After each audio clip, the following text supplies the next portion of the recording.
APJ Abdul কালাম ওরফে আবুল পাকির জয়নুল আবদিন আব্দুল কালাম ভারতের missile man. Bharat তথা যুব সমাজের আইকন, যিনি একজন সাধারণ পেপার বিক্রেতা থেকে তার কর্ম, নিষ্ঠা ও সরল জীবনযাপনের মাধ্যমে দেশের সর্বোচ্চ সম্মানের পদে অর্থাৎ রাষ্ট্রপতির পদে অধিষ্ঠিত হতে পারেন। ভারতের এক জ্বলন্ত উজ্জ্বল দৃষ্টান্ত হলেন স্যার এপিজে আব্দুল কালাম। আজকের ভিডিওতে এই মহান স্যার এপিজে আব্দুল কালামের জীবনী নিয়ে আমরা আলোচনা করব। সব মানুষ ইতিহাস হয়, কিন্তু কিছু মানুষ বেঁচে থাকেন কোটি কোটি মানুষের হৃদয়ে, স্বপ্নে, ভালোবাসায়। এমনই এক নাম ডক্টর এপিজে আব্দুল কালাম। 1931 সালের 15ই অক্টোবর তামিলনাড়ুর এক ছোট্ট উপকূলীয় শহর রামেশ্বরমে জন্ম হয় এক সাধারণ ঘরের ছেলেটির। বাবা ছিলেন জয়নুল আবদিন, যিনি এক সাধারণ নৌকা চালক, এবং মা ছিলেন আসিয়াম্মা। ছোট্ট কালাম সকালে খবরের কাগজ বিক্রি করতেন আর বিকেলে আকাশের দিকে তাকিয়ে স্বপ্ন দেখতেন উড়ে যাওয়ার, নিজেকে প্রমাণ করার। অত্যন্ত গরিব পরিবারের সন্তান, অথচ পড়াশোনার প্রতি ভীষণ আগ্রহ ছিল তার ছোটবেলা থেকেই। ভীষণই মেধাবী ছাত্র ছিলেন আব্দুল কালাম স্যার। ছাত্রাবস্থা থেকেই তার ছিল শিক্ষা গ্রহণের তীব্র বাসনা।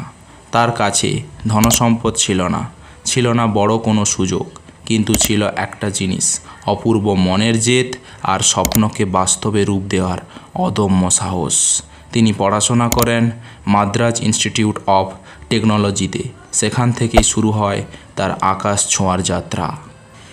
এরপর যোগ দেন DRDO ও ইসরোতে। তিনি তৈরি করেন এমন সব প্রযুক্তি যা ভারতের মহাকাশ গবেষণা ও মিসাইল শক্তিকে এক নতুন উচ্চতায় নিয়ে যায়। তাকে সবাই ভালোবেসে ডাকতে শুরু করে মিসাইল ম্যান অফ ইন্ডিয়া। 2002 সালে তিনি হন ভারতের 11তম রাষ্ট্রপতি। তবে রাজনীতিবিদ নয়, তিনি ছিলেন এক গুরু, এক পথপ্রদর্শক, এক স্বপ্নদ্রষ্টা। মানুষ তাকে ভালোবেসে বলেন পিপলস প্রেসিডেন্ট।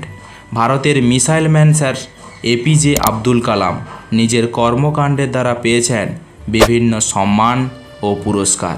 তিনি মোট 40টি দেশীয় বিশ্ববিদ্যালয় ও মোট 7টি আন্তর্জাতিক বিশ্ববিদ্যালয় থেকে ডক্টরেট উপাধি পেয়েছেন।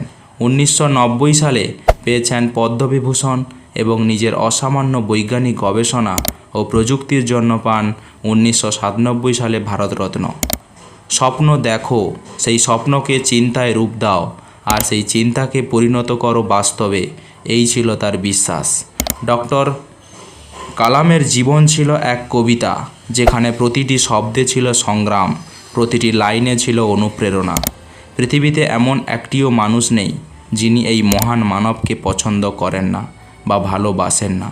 এই মহান কর্মঠ মানুষটির 2015 সালে 27শে জুলাই মেঘালয়ের শিলং শহরে প্রতিষ্ঠিত ইন্ডিয়ান ইনস্টিটিউট অফ ম্যানেজমেন্ট নামে প্রতিষ্ঠানে তার মহাপ্রয়াণ ঘটে। আমরা সবাই ওনাকে ভালোবাসি। উনি যে আমাদের সকলের প্রিয় মিসাইল ম্যান। যদি তার জীবন আপনাকে ছুঁয়ে যায় তবে লাইক করুন, শেয়ার করুন, আর লাইফ স্টোরি চ্যানেলটাকে সাবস্ক্রাইব করতে ভুলবেন না এরকম জীবন কাহিনী শোনার জন্য।